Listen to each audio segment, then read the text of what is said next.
Welcome to Poetry Changes Lives. Poetry and history and a thought for the day all meet together in my book every day of the year. Here's the book.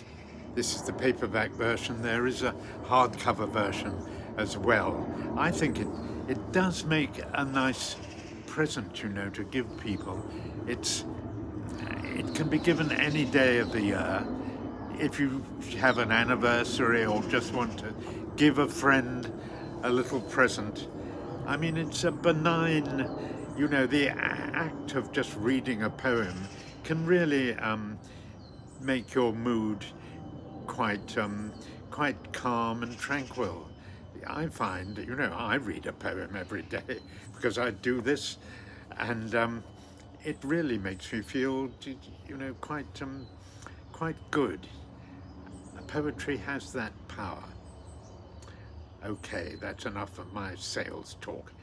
Today, I'm talking about the day, on this day in 1961, when the inauguration of President John F. Kennedy took place in Washington, D.C. The 86-year-old poet Robert Frost recited some of his poetry from memory on that day. He was forced to recite it from memory because the sun was very bright and shining right into his eyes, as it does when it's low in the sky in January. And Robert Frost had his poem all written out, but he couldn't read it because of the sun. Mercifully, he was able to remember it.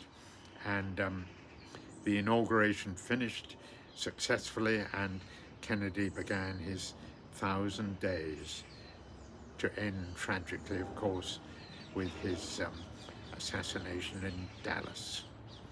Well, one of Kennedy's favorite poems was by Alan Seeger, which has a grim prophetic ring to it. I'm going to read this.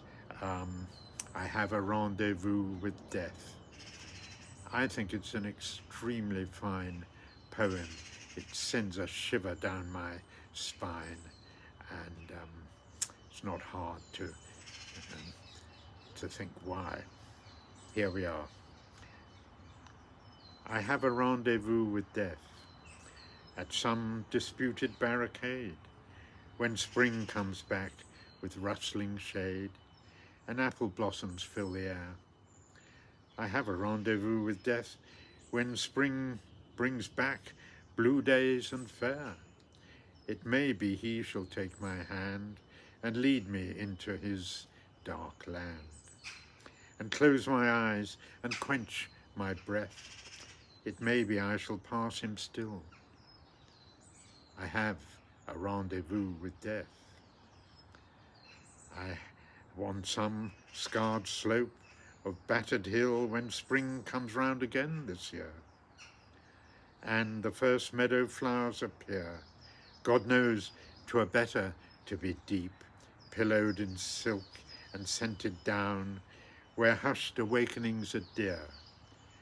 But I've a rendezvous with death at midnight in some flaming town, when spring trips north again this year, and I to my pledged word am true.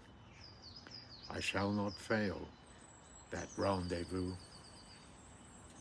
Wow, that's quite a poem, I think, quite a poem. Robert Frost, of course, wrote many very fine poems. I like this one particularly. I think I'll just read it. It's very well known. It's quite mysterious. Nobody quite knows what he's saying. It's stopping by woods on a snowy evening. The speaker in this poem, the voice we hear, is of a man who's riding a horse through woods, and he stops, and his horse doesn't know what's going on, but doesn't seem to be worried. The speaker somehow feels the need to remain in the woods there alone, and to sort of stop his weary journey homewards. But again, we don't really know quite why. But then poetry doesn't necessarily aim to give us answers to everything. Great poetry often raises questions as well. See what you think of this. Stopping by woods on a snowy evening. Whose woods these are, I think I know. His house is in the village though. He will not see me stopping here to watch his woods fill up with snow. My little horse must think it queer to stop without a farmhouse near. Between the woods and frozen lake, the darkest evening of the year, he gives his harness bells a shake to ask if there is some mistake. The only other sounds the sweep of easy wind and downy flake.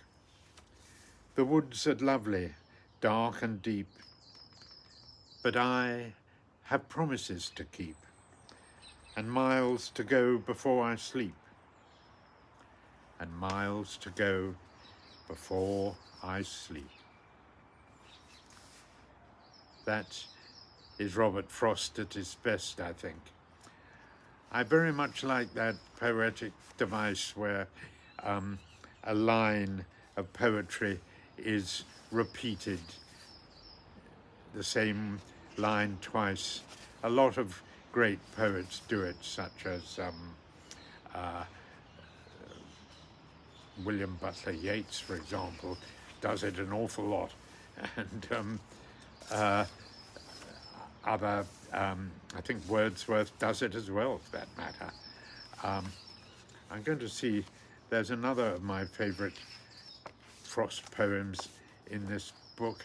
I'm just going to see, oh no, I'll do another, just a quick poem by Charles Causley, a wonderful English poet of the early 20th century. It's called December at 9 of the night.